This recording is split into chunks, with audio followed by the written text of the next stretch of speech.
Speaking of MAGA conspiracy theorists, Marjorie Taylor Greene is still up to her Marjorie Taylor Greene things, if you can imagine. And I want to show you a clip from a recent Battleground with MTG episode. She's constantly podcasting, a little too much podcasting, Marjorie, where she perpetuates this conspiracy theory that the FBI actually did January 6th. They coordinated that to frame Trump and frame Trump supporters. And this segment, I want to serve as a reminder that even though she's trying to, as she gets admittedly more powerful within the GOP, she has a lot of sway with Kevin McCarthy, and she represents that MAGA engine of the GOP, and it's terrifying.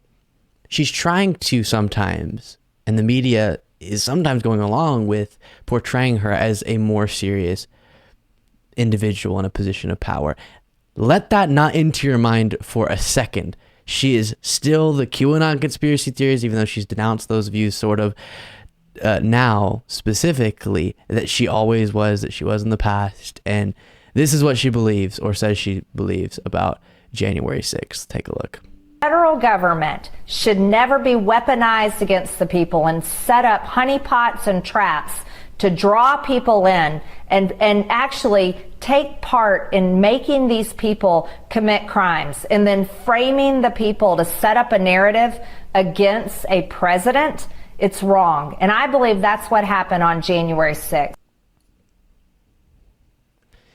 She believes, probably not, or maybe she does, but she says that she believes January 6th, as you've heard her say before, but she is still perpetuating this, was actually an FBI ploy to what? To what? To help Biden by blocking his certification, to hurt Trump? Just, I can't. Listen, I think you're expecting far too much internal coherence from not only a Republican politician, but a member of the worst part of the Republican Party. It doesn't make any sense. And my understanding is that you have quite a bit of experience with this line of thinking in the interviews that you've conducted. Is that the case? Absolutely. As a reminder that Marjorie Greene's not just talking out when she does her MTG Battleground podcast. She's not just talking out to an abyss. She is influencing real people who buy into these views. It's sad. It's terrifying. And here's an example from the Waco, Texas Trump rally I went to. They had brought it up, and Pence had a chance to... On January 6th? Yeah. He had his chance to say what he needed to say, and then all of a sudden, the riot happened. And they... Oh, I see where we're going. Yeah, the riot happened, and everybody had to flee. And then by the time they come back in there, then they couldn't do it. Okay. So, we got to break this all down. It's okay. So first we got to start with, what do you think actually happened on January 6th? Who actually initiated it? I think it was infiltrated by the FBI and people in Black Lives. Black Lives Matter, yeah. Yeah. Now, you know that was all a ploy. To do what, though? Why would the MAGA supporters all of a sudden start creating havoc when they haven't done it before? Why would they do that? Right-wing extremism is actually far more common than left-wing extremism. Yeah, but they did. But, I gotta go back to it, though. The certification was going to certify Biden's win. The votes were there. It was. And Pence was going to do it. He was on board with certifying Biden win before January 6th. So why would they want a riot that would prevent them from certifying it for the night? Okay, but let's think about it, though. Pence was not on board. It's just when the person said, Pence said, do you have the names? They said we have the name. Has it been approved by the Senate? Yeah. Or the and just as he asked them that, bam. That's when the riot took out and everybody had to rush out. After they got But then they came back and did what they were going to do anyways. Yeah, but they couldn't do it after they come back. And then I was kicked out.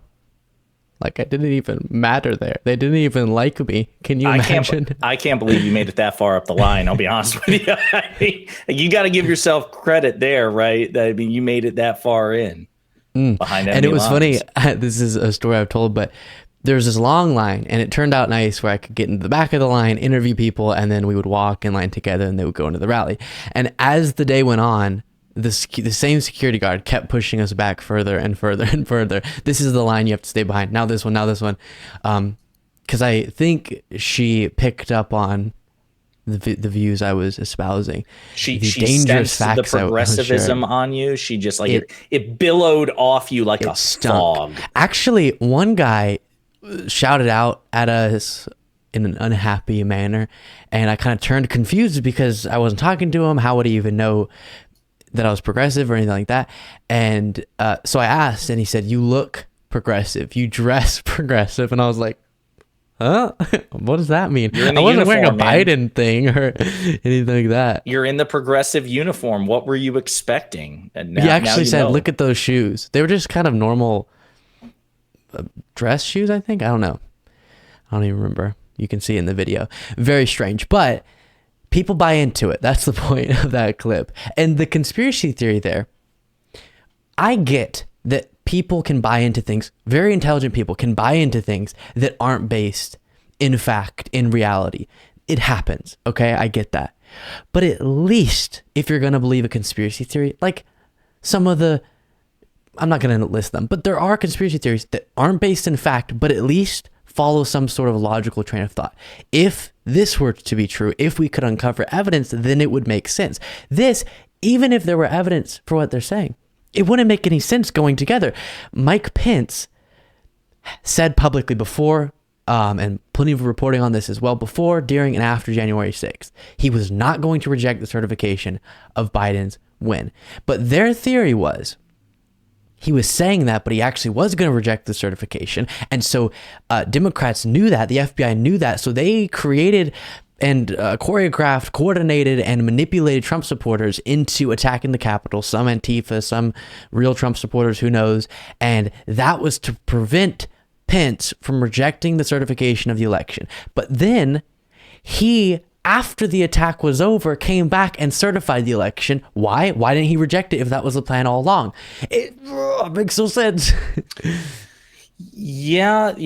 Again, like you said, there's some conspiracy theories. I mean, obviously all conspiracy theories in terms of burden of proof, they're all wrong. But there are conspiracy theories that follow, that like have a logical pattern, that have a premise, and the premise, the conclusion follows from the premises, even if it's a false premise. This one is just kind of a mess every which way.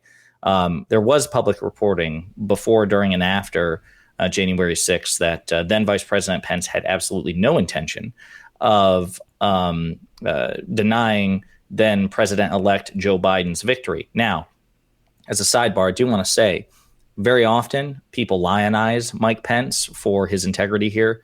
He shouldn't be lionized for two reasons. Number one, not overthrowing the republic to install your boss as an unelected dictator, kind of a bare minimum for a member of the federal government. And number two, if you look at the reporting on it, Mike Pence was actually pretty tempted by this. He was tormented by it. He consulted constitutional scholars and Republican leaders, and heard them out. Is there really any way I can justify this? It wasn't like a flat, categorical rejection of the idea. So I don't give him much credit there. That said, the logic doesn't follow, Luke. Like you said, he made it very clear he wasn't going to give Trump a victory. So why would the FBI orchestrate January 6th to protect Biden's victory when Mike Pence said all along that he was going to do that? And why would Trump speak in the hours before the January 6th insurrection and be so upset? None of it makes any sense whatsoever. Yeah, Trump called out Pence during that speech and repeatedly. After. Why would he do that if really Pence was in on rejecting the results? And then Marjorie Greene didn't include the Pence part of it, but she also just has no logical train of thought, even considering the fact that there's no evidence. Still, the logic doesn't follow. So they were going to frame Trump to do what? Frame Trump supporters. Why? Why would they risk being exposed for such a conspiracy, such a coordinated effort, such a crime, to just make Trump look bad? No, yeah, He I don't doesn't need know. any Like help I with said, that, Josiah. it's one of those things that the more you talk about it, almost it hurts your brain. It's almost like it's a starts coming out of your combination. ear. Yeah, it's a combination of words that are designed to trigger a migraine or something, because I don't think when you're not in a cult, I don't think that you're equipped to understand, truly to comprehend the various intricacies of a cultist mind. And unfortunately, that is what we're dealing with. The Republican Party, whether we like it or not, a huge chunk of them have effectively become the biggest cult in the history of the United States. And it's manifest in their thinking. And it reminds me 100% too of, this is when I really started to resonate with what you're saying. When I talk to a Trump supporter who believes Biden's been a bad president and was to blame for inflation, but Trump's still not should be president or is the actual president, in our hearts, is serving currently as president. And I have a compilation I've shown multiple times of multiple people telling me that. But Biden is destroying America as president, but Trump's still running the country as president. Right. And I've tried to get them to clarify that multiple times. Yes, he's running. He has command over the military and all of that. And like you're saying, if you're not in the cult, there's no way to understand how someone's brain could wrap itself around those types of ideas.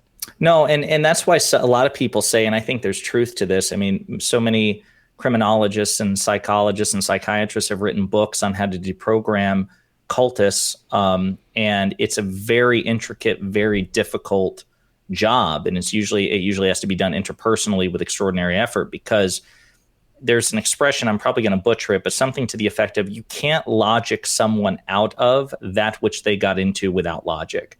Yes. And I think that's mostly the case, especially when we live in what many people regard as a post-fact world, where, alternative facts, as Republican strategist and advisor Kellyanne Conway famously said during the Trump administration.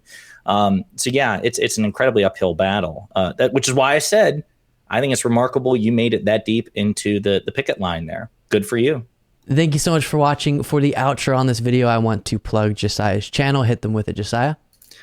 Hey, everybody. I appreciate you watching. You can find me at youtube.com/@ponderingpolitics. One word, Pondering Politics. If you like progressive commentary that focuses on coalition building with other elements of the left and calling the Republican Party out for what it's become, I hope you'll view my channel, give me a like and subscribe and some feedback. Again, youtube.com/@ponderingpolitics. Thanks again.